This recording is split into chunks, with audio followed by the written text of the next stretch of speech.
여러분, 전기 있잖아요. 우리가 가정에서 늘 흔히 아주 너무나 많이 편리하게 쓰는 이 전기가 반드시 흐르고 있다는 건 알지만 눈에 보이진 않잖아요. 그죠?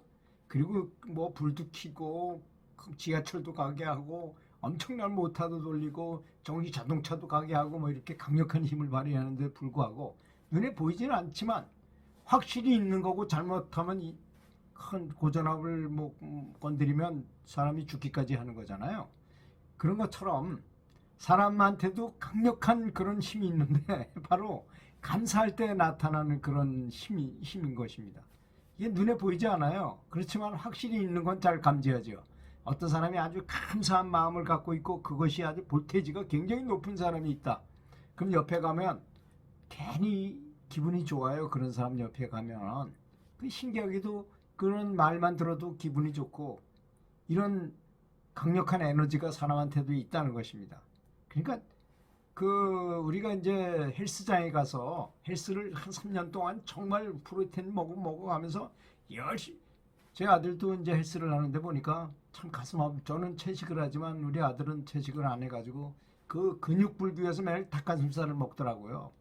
저는 냄새도 못 맡겠던데, 하여튼 그래가지고 몸을 불겨가지고 이렇게 앉은 상태에서 근력 운동을 하게 되면 근육이 아주 무럭무럭 자라가지고 엄청 거대한 사람이 됩니다. 그런 것처럼 감사하는 훈련도 역시 마찬가지로, 감사하게 되면 근육이 커지는 것처럼 감사한 마음도 커지게 된다는 것입니다. 이런 것에 대해서는 우리는 별로 생각을 안 해요. 명상만 하면 모든 게 다 해결된다고 생각하고 있어요. 사람들은 보통. 야, 사랑과 감사가 무슨 필요가 있냐? 명상만 하면 다 저절로 사랑을 알게 되고 자비심을 다 알게 되는 건데.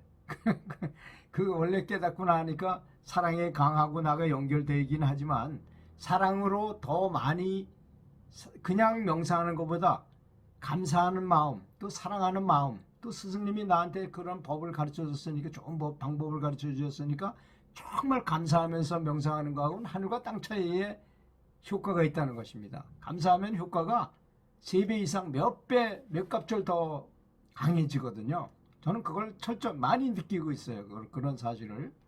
그래서 이 인체 생리학 중에 이런 말이 있어요. 루의 법칙이라는 법칙이 있습니다. 뭐 간단한 거죠. 많이 하면 잘하게 되고, 근육을 많이 쓰면 용불용설이죠. 쓰면은 더 강해지고, 안 쓰면 퇴화된다. 사람 마음도 똑같습니다. 어떤 사람은 감성은 아주 굉장히 많이, 감수성을 아주 굉장히 높여가지고 뭐 낙엽 하나 떨어지는 것만 봐도 눈물을 톡 흘린 사람도 있고, 또 낙엽이 지는 거 보고 야, 낙엽의 그 단풍의 아름다움을 보고 뭐 이렇게 시를 읽는 사람도 있고, 어떤 사람은 무감각해가지고 뭐 그런 걸 보고도, 또는 슬픔이 만나도, 기쁨을 만나도 전혀 감동을 못 느끼는 사람이 있어요. 감정이 아주 메말라 버리는 거죠. 감정은 메말리려면 메말릴 수 있어요. 근육을 훈련 안 하고 가만히 있으면 근육이 쪼그라들고 나중엔 완전히 뼈만 남게 되잖아요. 어떤 기부스 해가지고 가만히 있어 보십시오. 석 달만 기부스하고 있으면 완전히 그냥 뼈만 남죠. 근데 그걸 다시 계속 운동을 하게 되면 또 원위치로 돌아오기도 하잖아요. 그런 것처럼 이게 메마르기도 한다는 것입니다. 그래서 감성은, 우리는 명상만 열심히 해가지고 깨달음에 가는 줄 알고 있지만 전혀 그렇지 않습니다. 스승께서 하신 말씀은 사랑이 모든 문제의 해결책이라고 하셨습니다. 또 침묵의 눈물이라고 하셨습니다. 책 제목을 그걸로 했다는 것은 가장 키워드란 얘기 아니겠습니까? 정말 핵심적인 꼬갱이라는 얘기잖아요. 그것이 침묵의 눈물. 내가 명상을 하다 보니까 아무것도 하거나 아무거 한 거 아닌데 나도 모르게 눈물이 쫙 흘렀다. 눈물 흘리는 거하고 이 뇌 속의 뇌하수체에서 행복 호르몬 분비하는 거하고 동시에 일어나는 현상이잖아요. 그게 동시에 일어나는 것입니다. 그래서 침묵 속에 눈물을 흘렸다는 그 뜨거운 눈물이 바로 나를 진보하게 된다는 것이고, 그것이 바로 진실한 세계와 나하고 연결됐다는 표식이 아니겠습니까? 너무나 당연한 이야기 아닙니까? 그걸, 뜨거운 침묵의 눈물을 경험해 본 사람은 그것이 얼마나 달콤하고 얼마나 강력하고 얼마나 좋은 것인지를 뼈저리게 느낍니다. 실제로. 그렇게 되면 우리 두뇌 속엔 최적화 상태가 일어나서 최상의 상태가 되는 거예요. 그러면 해결하지 못하던 어떤 문제에 대한 해결책도 번뜩 떠오르고, 또 원수 졌던 사람도 희한하게도 다 용서해 줄 수 있을 것 같은 생각이 들고, 또 내가 잘못해가지고 그 사람한테 참여해야 될 것이 있으면 참회의 눈물을 흘리게 되고 굉장히 참여를 하게 됩니다. 진심으로 참여하게 됩니다. 그때. 그래서 그런 모든 문제가 해결되게 돼 있습니다.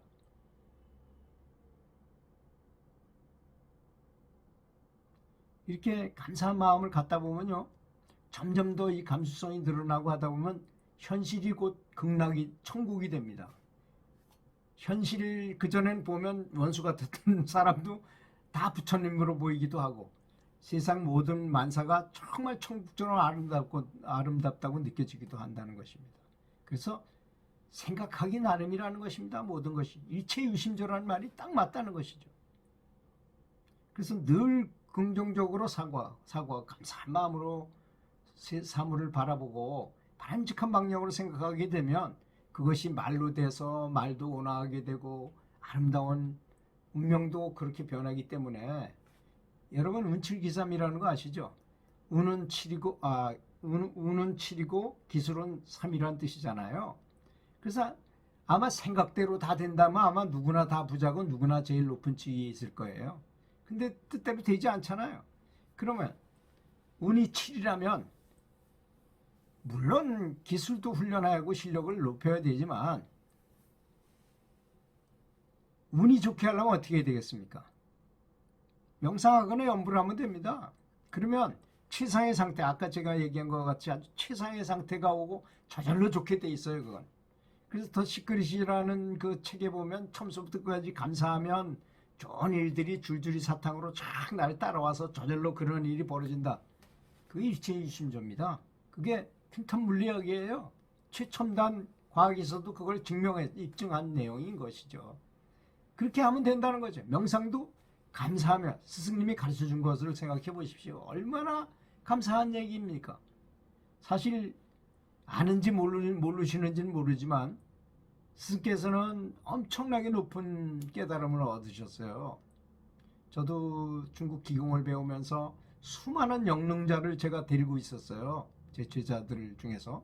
그러면서 세상에 있는 모든 깨달은 사람 중에서 가장 높이 깨달아야만 난 스승으로 모시겠다 해가지고 찾은 분이 제 스승님이십니다.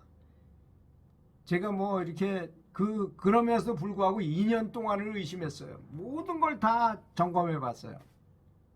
영적인 부분에서 더 많이 책을 통해서 이분이 말씀하신 게 논리적으로 맞는가 이런 것부터, 그 다음에 영역이 얼마나 정말 깨달으면 간단합니다. 여기 차크라가 몸속에 있는 영적 에너지 센터가 얼마나 개발됐나를 보면 되거든요. 그거는 절대로 감출 수 없는 내용입니다. 그 옛날에 예수님도 볼 수 있고 석가모니 부처님도 볼 수 있고 모든 스님들, 모든 유명했던 영자들 다 볼 수 있습니다. 어느 정도 등급인지. 지금 제가 그런 거 관심 갖거나 뭐 그런 걸 본다는 뜻이 아니고 그렇게 점검을 했다는 것입니다. 다른 영능자들을 통해서. 그래서 그렇게 가장 좋은 방법을 배웠어요. 명상해가지고 제가 진보할 수 있는 가장 좋은 방법을 배웠음에도 불구하고 어떤 사람은 그걸 잊어버리기도 하고 그냥 나가기도 하고 안 하기도 하고 뭐 이러더라고요. 그걸 가지고 근기라고 말하죠. 물론 근기가 안 되는 사람한테 혹해가지고 그걸 했다가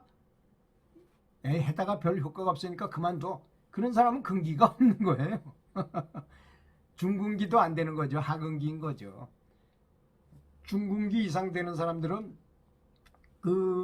그런 일을 대해서 전혀 확실히 본인이 알게 된다면 절대로 이 명상에서부터 스스로 나가지 않습니다. 이거보다 더 좋은 방법 없다는 걸 본인이 직접 알기 때문에, 체험해서 알기 때문인 것이죠.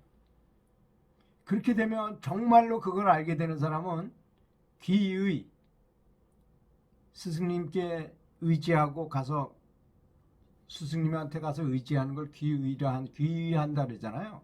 귀의하게 됩니다. 정말로 감사하게 되는 거죠. 말하자면 쉽게 말하자면 진심으로 감사하면서 명상하는 사람하고 그냥 명상하는 사람하고 차이가 똑같겠습니까? 어떤 사람은 똑같은 연부를 가르쳐서 연부를 부른다 하더라도 한 사람은 진심으로 감사하고 너무너무 감동해가지고 연부를 하는 사람이 있고 한 사람은 그냥 그렇다니까 한번 해보자. 되는지 안 되는지 난 모르지만 계속 해보다 하다가 지치면 그냥 끝이에요, 이 사람은. 그래서 근기가 중요하다는 말이 바로 그런 의미라는 것입니다.